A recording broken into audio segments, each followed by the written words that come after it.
Bismillah, Alhamdulillah, Summa Salatu Wassalamu ala Rasulullah, Ma Ba'du. Respected students of knowledge, viewers, Assalamu alaikum wa rahmatullahi wa barakatuh. Wa alaikum assalam wa rahmatullahi wa barakatuh. I welcome you back to this our great journey, the journey of learning the glorious Quran. So we are presently, Alhamdulillah, we are moving gradually. We are moving to lesson 5, where we shall be looking at Mudud. Mudud is the jamu for mud.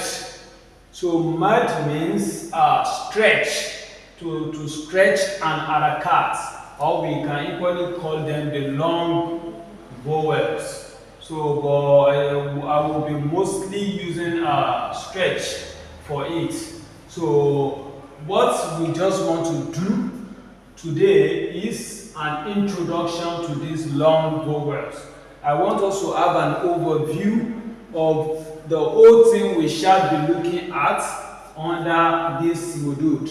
The first thing I would want us to know is if we want to elongate an harakat or want to stretch an harakat, so how many harakat do we have in the first place? In our previous lessons, we have learned that we have 3 major vowels. That's our vowels. So the vowel, let me say Arabic.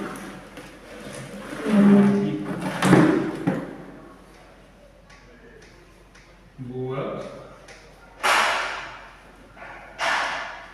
We say we have 3 major ones. So the first one is what? Fataha. That's our number 1. Is what? Fataha. So number 2 is what? Is Kasra. This is the second one. So we have what? Kasra. This is the sign we use to denote Kasra. Kasra is always beneath an Arabic alphabet, and Fatah is at the top. So the third Arabic vowel is what? Dom. Is Dhamma. Is what? And it denotes with something like this. So if we now say we have the long vowels, so what do we mean by that? If these are the Arabic vowels, so the longer one, let's say the long vowel.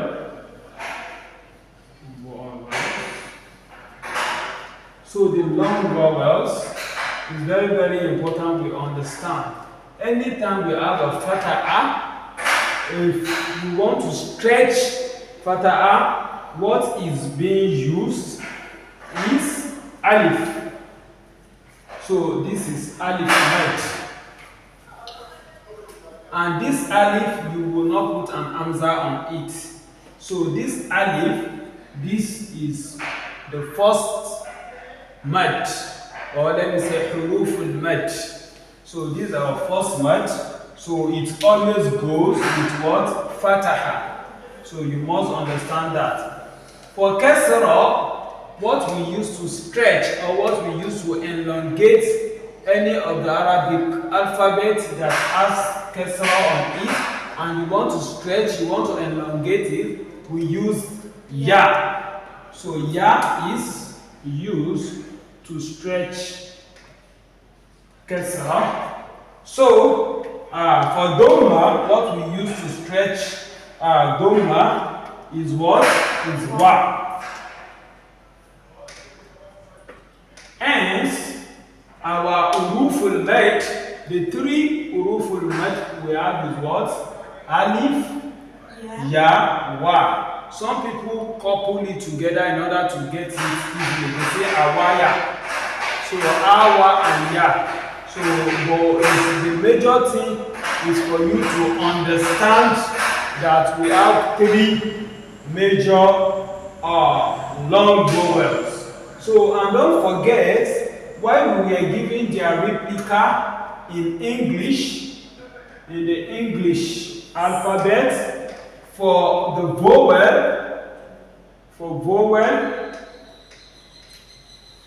that's our vowels, replica. Let me say replica in English.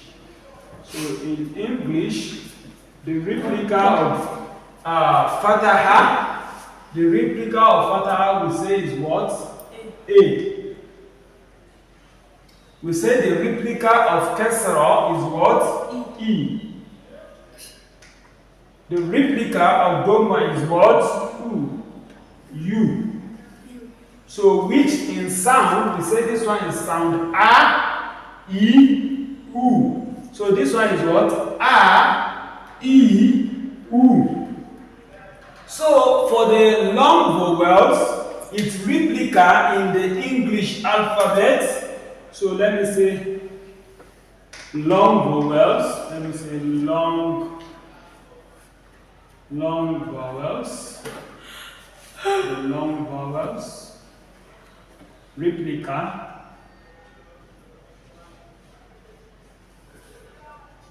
Replica in English, in the English text. So what's this? Since we say is long, instead of A, it will now be A. It will now be what? A. That is double A.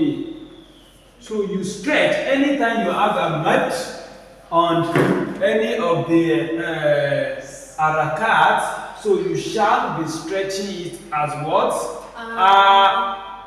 For instance, if you have a ba fatha ba fatha is ba. So if you now have ba fatha, then alif mad, it is now ba. So if you now want to translate this one, the replica of this ba is just what? B A. But this one shall be meaning what? B A, which is now what? Ba. Okay? So for this one, the replica of this ya, if it is used for mud as a stress, if it is used for stretch purpose, that is, and take note, anytime all these haraf, you know, these are equally Arabic alphabet, but alphabets that we use for stretch. But anytime there is an harakat on them, they are not being used for stretch. When they will only be used for stretch purpose, for elongation purpose, when they do not have any of the harakats on them. And the second condition is fatha alif mad will be used for stretch when it has no harakat on it and it is preceded by fatha. This one, when it has no harakat on it and it is preceded by a kasra, and this one, when it has what? When it has no, when this one has no harakat on it and it is preceded by dhamma. So that's when it will be used. So in a nutshell, this our ya, which when it is acting as a mad, instead of the short vowel which is just E, this one is a long vowel, it will now be what? E. It will be what? E. So for instance, if you have ba kasra, you know it is what? B. Right? So if you now have ba kasra, okay, it's not this time around, it's not alif mat because it is kasra. So the stretch, if you now want to stretch this, it now become ba kasra yawmad. It will now be B. Take note of that. So that's why we call them long vowels. So this one is short, this one is long. So now for dhamma, we say its replica in English is what? U. So now if it is now the longer one, it will now be what? Ooh. Instead of ooh, it will now be what? Ooh. So like W. So if you have what? A ba, doma, wow, med. Ba, doma, wow, med is boo. So if you want to write it, it will now be what? Boo. So this very, but if it is just what? Ba, doma, it will just be what? Boo. That is all. So this chapter that we call Mudud, that is stretch long vowels. If you understand harakat very well, so you don't have issue with the long vowels. What you just have to know that instead of if you have ta, ta. So by the time it now has an alif med, it will now be ta. If you have ta kesra, t. So it is now has what? An alif med, yaw med, it will now be what? T. So let me give examples, more examples. So if you have what? Let's start with this. We have gone back. Let's do ta, right? So let me come to this place. If you have ta fatah is what? Ta.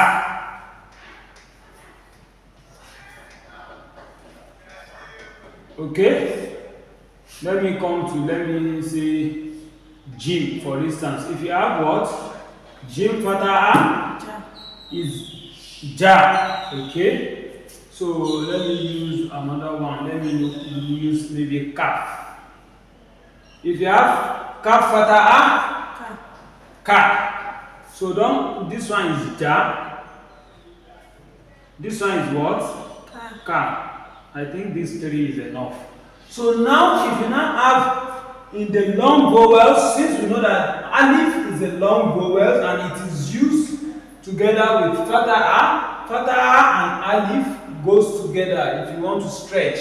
So now you want to stretch this ta. It is just ta, and you want to stretch it to become ta. So what happens? This our ta fatah now gets the alif med. So it now becomes what? Ta.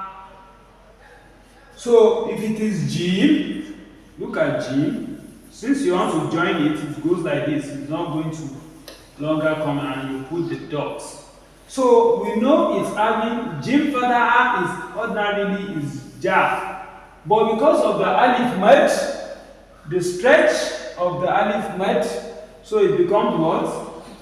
Ja. Kaf fatah, kaf. Anytime you want to link anything with kaf, it changes this shape to something like this. So if you put the alif med instead of kaf fatah, which is supposed to be ka, but because of this alif med, it now become what?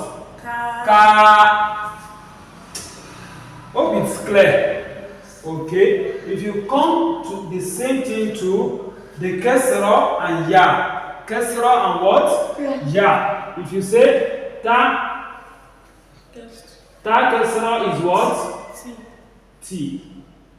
If you say jim kesra is what? G. If you say kaf kesra is what?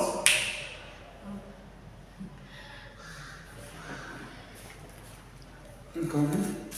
I'm ready to shake it off the shoe.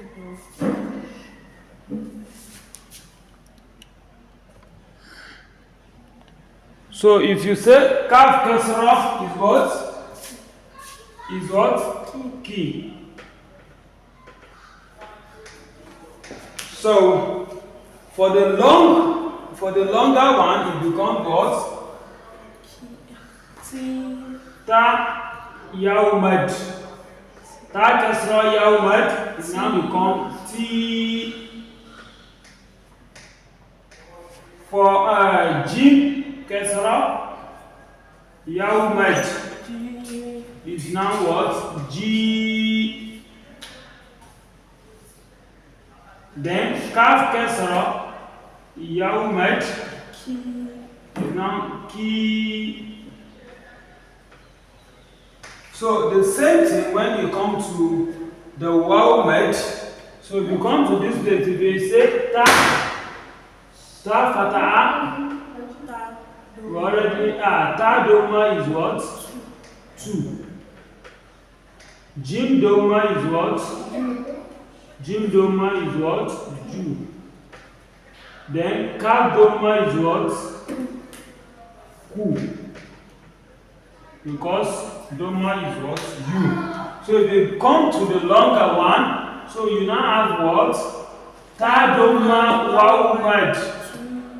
Ta Doma Wawmed. It's now 2. So Jim Doma Wawmed. Jim Doma Wawmed. Ju. So Kaf Doma Wawmed. Ku. So this is what we shall be learning under this lesson. So we ask Allah subhanahu wa ta'ala to grant us better understanding of all what we have been learning. So inshallah, in our next lesson, we shall be bringing its application to reading Arabic text and reciting some wordings of the Quran. هذا وصلى الله على نبي المصطفى وعلى آله وأصحابه الأخيار وسلم تسليما كثيرا سبحانك اللهم وبحمدك نشهد أن لا إله إلا أنت نستغفرك ونتوب إليك والسلام عليكم ورحمة الله وبركاته. See you in my next lesson. Bye.